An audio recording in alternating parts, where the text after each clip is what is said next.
During the year of studying for my Leaving Cert, I was really putting in the hours, and this was fantastic for getting results.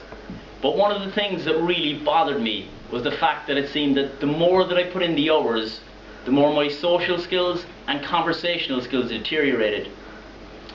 For example, every Friday evening I attended French grinds with 5 gorgeous girls. And as we'd wait for the teacher to arrive, I often sat without saying a word while the girls chatted. And even when I did chat to them, I really felt like my conversational skills left something to be desired. It was as if I was so focused on my studies that I couldn't even bring myself to think about anything else, least of all engaging in friendly conversation. And so I made the promise to myself that as soon as my studies were over, I would dedicate my time to sharpening my people skills. And I hit the ground running when I went to college. I was elected class rep on one of my first few days, and I immediately got busy getting to know each and every one of the 66 students in my class. And I decided that my most important duty as class rep would be to organise as many class parties as I could throughout the year. About a year later, one of my new college friends gave me a copy of Dale Carnegie's book, How to Win Friends and Influence People, which is the first and possibly the greatest book ever written on interacting with others. I very quickly became consumed by many of the ideas in the book, and one of the ideas was this: to make the effort to cheer the other person up on each and every interaction you have of every day, whether it's the shopkeeper or the bus driver or the waitress or one of your colleagues.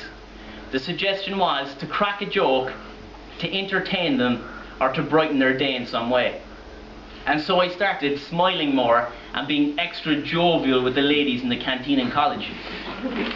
During various summer jobs, I made it my #1 priority, above even doing my job, to cheer up every single customer that I came into contact with every day. And I even got a job in the ticket office of a water park when I was working in America, just so that I would be meeting huge volumes of people and working on my people skills all day long.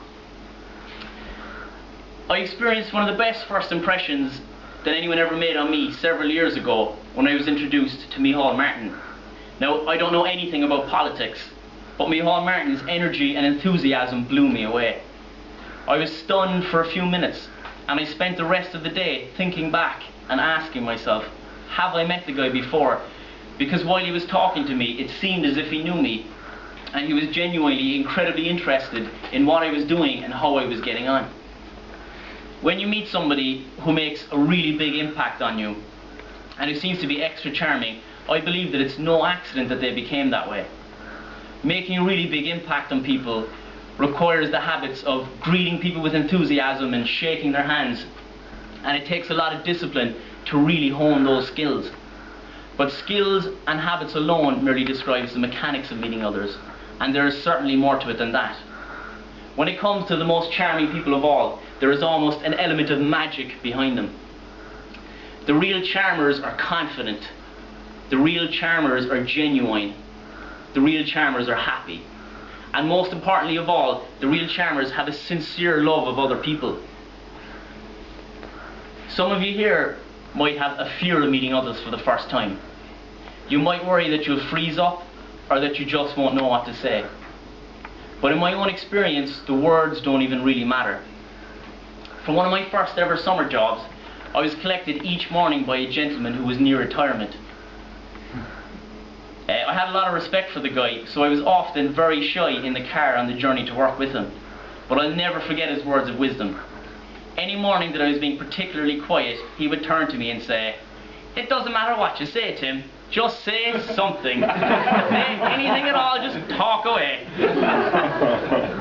And another thing, on the topic of meeting others for the first time, I recently listened to an interview with Paul J. Meyer, who is widely regarded as being one of the greatest salesmen of all time.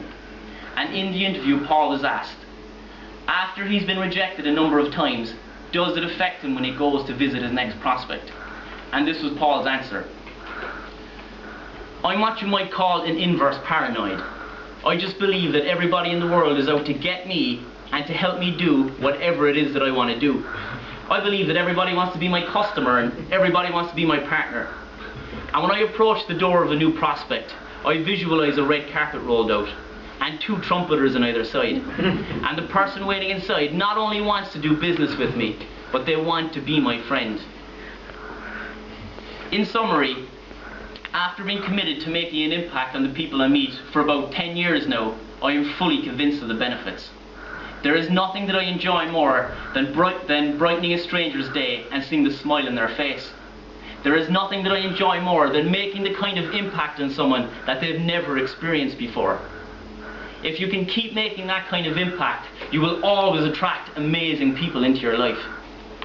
Keep giving them something that they never got before they met you, and always leave them with something to think about. It is said that in any interaction with another person, you are either giving them energy or taking it away. There is no middle ground. And so I urge you, after the next time you've been talking with someone you know, or someone you're meeting for the first time, to ask yourself, and to honestly answer, were you giving them energy, or were you taking it away? Mr. Toastmaster.